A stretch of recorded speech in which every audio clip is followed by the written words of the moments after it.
वालेकुम। आज मैं आपको शादियों वाली पिंक टी बनाना सिखा रही हूँ, जो कि बहुत ही ज़्यादा पसंद की जाती है। सर्दियों की स्पेशल चाय है ये, जो कि गर्माहट का एहसास दिलाती है। कोई भी ग्रीन टी इसके लिए यूज़ की जा सकती है। उसके लिए मैंने पेशावरी कहवा ले लिया है।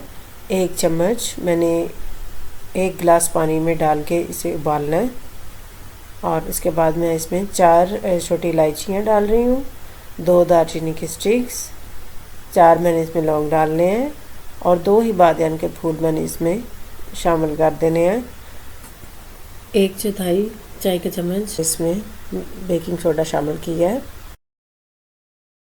ये देखिए सारी चीज़ें मैंने इसमें डाली हुई हैं। और जैसे जैसे इसको उबाल आ रहा है, इसका बहुत ही अच्छा कलर आ रहा है। बगैर किसी कलर के मैं आपको इसका इस तरह से कलर पिंक वाला निकाल के दिखाऊंगी। ये देखें, जितना इसको फेंटेंगे उतना ही अच्छा कलर इसका निकलेगा। इसको अच्छे से फेंटते जाना है और पकाते जाना है।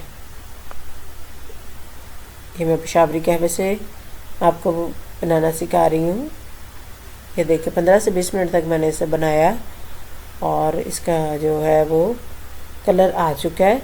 अगर आप चाहते हैं कि इसका कलर मज़ीद अच्छा आए तो इसके लिए हाफ़ कप आपने पानी ले लेना है। उसमें आइस क्यूब्स 5 से 6 डाल के वो इसमें शामिल कर देने हैं और मज़ीद इसे पकाना है 5 मिनट, जिससे थोड़ा सा ये गाढ़ा सा कहवा बन जाए।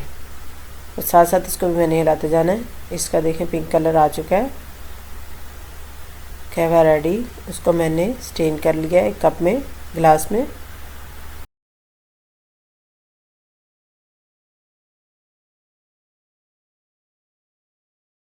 अच्छा, यहाँ पे मैंने 2 कप दूध ले लिया है। उसमें मैं उसमें हाफ़ टेबल स्पून मैंने इसमें चीनी डाली है। दूध को मैंने अच्छे से फेंट लेना है। यहाँ पे मैं 1 चम्मच इसमें क्रीम डाल रही हूँ। ये एडिशनली है, डालना चाहें तो डाल सकते हैं, नहीं तो ज़रूरत नहीं। तो इसमें मैं जो कहवा मैंने बनाया था उसका 1 टेबल स्पून मैंने 2 कप में भर के कहवा डाल देना है और इसको मैंने फेंट लेना है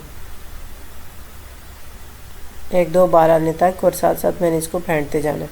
जितना अच्छे से फेंटेंगे उतने अच्छे बबल्स बनेंगे, उतनी अच्छी आपकी चाय बनेगी। अच्छे से मिक्सिंग होगी। चाय हमारी रेडी हो चुकी है और इसका कलर देखें कितना अच्छा आया। इसमें कोई भी मैंने फूड कलर नहीं इस्तेमाल किया। ये देखें, पिस्ते मैंने डाल के ऊपर से सर्व किया। स्पेशल विंटर की टी है, बहुत ज़्यादा पसंद की जाने वाली। मेरी रेसिपी को ज़रूर ट्राई कीजिएगा। तब तक के लिए अल्लाह हाफिज़।